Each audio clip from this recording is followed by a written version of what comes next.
posting the written questions to both a person and the system. He is unaware who is sitting where. In return back, he'll be getting two answers, one answer from B and one answer from C. Right, like this he will be posting some questions. So at the end of the day, or at the end of this questionnaire, if he sees, he got answers more or less the same answers. Okay, he is unaware that whether that particular answer is given by a human being or a machine. Okay, if that is the case, right, if he has got back the intelligent answers, and if that is the case, that means that AI system has passed through the test. Okay, when the AI system will pass through the test, if interrogator cannot tell which one is the machine. Okay, that means that both the human being and the system has given him the same intelligent answers, right? Like this, if at all we are able to develop an AI system which passes this Turing test, that means that that particular AI system can also act like a normal human being. That is what they concluded. The recent technology we can of course see is the Siri. Siri has achieved that. Okay, thanks to the invention of this recognition, speech recognition, voice recognition, and so on. This Siri, Alexa, so many things have come into existence, right? They are all nothing but the artificial intelligent agents, wherein we just whenever we put on some question or the other, we are getting back the answers. Okay. Yeah, but this test was the primary thing that was done early in 1950, and this has paved way to many more inventions in the later centenary. Okay, right. So we will see what were the games or what were the AI assistants that were developed which passed to the Turing test, right? In 1960, we can just list out the example of ELIZA. In 1990, Alice is there. Like that, you have so many things, right? We can list, right? ELIZA not only acts as an assistant in banking sector or any industry, or just giving of the queries.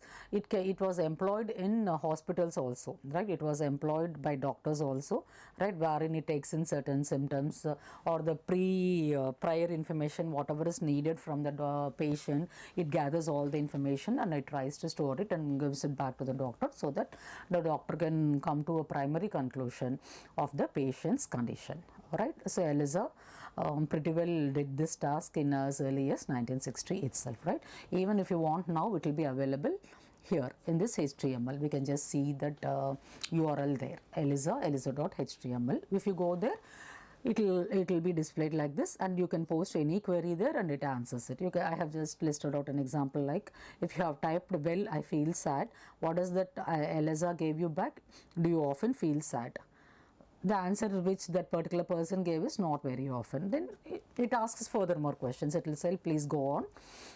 It tries to gather all the initial symptoms from the patient and it gives it to the doctor. So in this example, we have taken the example of a psychotherapist.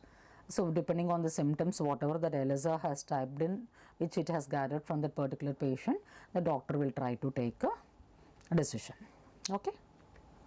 Yeah, the second important thing is thinking humanly. Thinking humanly, we have listed out cognitive modeling, right? Cognitive modeling means it's nothing but it is a combination of cognitive science and cognitive neuroscience.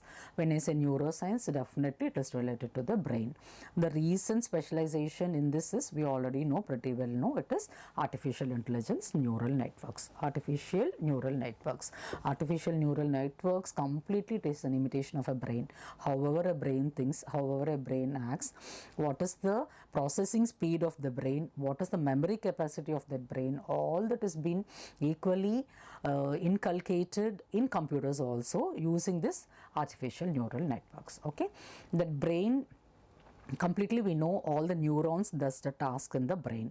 Similarly, neurons in the form of perceptrons we have just built up. They will build up in the artificial neural networks, and it takes in the input, it performs the task which requires much intelligence, and it is giving you the answer. Accuracy rate also is more or less equal to that of a human rate, right? Though it's not 100%, it is nearer to that human prediction rate. Okay, now to be more specific, let us see what are these two things. So first he says is cognitive modeling. First thing we have here is the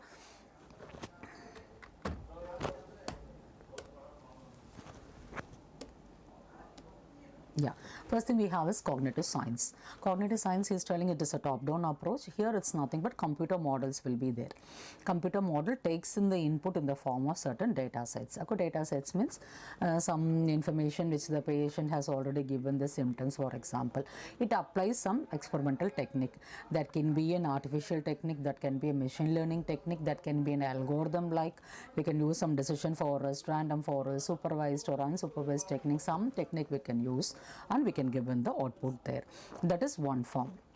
Okay, that means it is predicting and testing the behavior of a normal human subjects.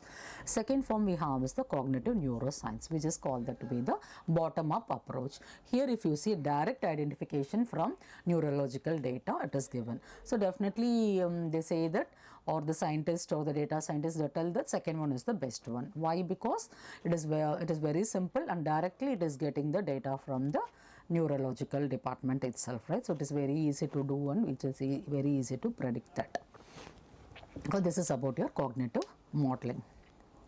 So coming here, when we want the system, when we want the computer to exhibit intelligence, okay, that part we just call it to be the neuroscience.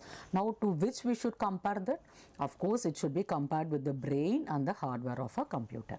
When we compare the intelligence of the hardware in a computer and the brain in the human being, what are the two things we should take into consideration? First thing is the memory, right? Next is the processing rate, or you can just call it to be the process. We can just call it to be processed rate. Memory, of course, it will be measured in some millions, trillions of memory bytes you can have. Process rate is instructions per second we can have, right?